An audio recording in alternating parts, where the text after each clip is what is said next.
They were lucky enough to escape Sri Lanka's bloodiest conflict, but moving on has proved harder than expected.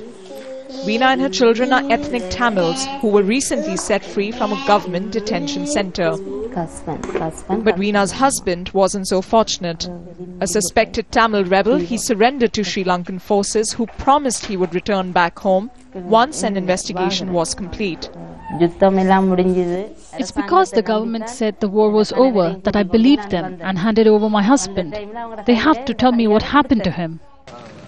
Sri Lanka's fractured present has its roots in the country's troubled past. The end of the civil war in 2009 brought untold misery to tens of thousands of Tamils. Many were caught between government forces and the Tamil rebels. It's a stark contrast to what people were hoping just 1 year later when the country's president came to power. A fair and free Sri Lanka was promised. But controversial videos like these, which allegedly show Sri Lankan forces firing at what appear to be Tamil rebels, has struck a blow to trust between people. In towns like Chenkaladi, where Tamils now make their homes, not much has changed. Many people are too afraid to speak out against the government.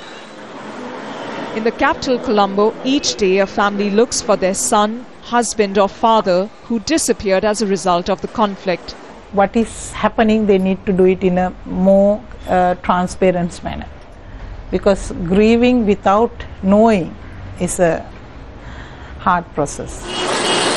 The government has always denied allegations of war crimes. They do, however, admit more can be done.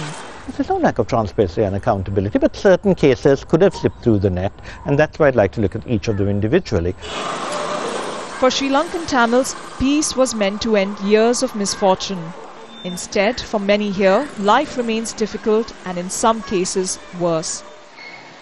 Veena's search for her husband may not take her to where he is anytime soon. But for now, faith is all she can hold on to. Prerna, Suri, Jazeera, Sri Lanka.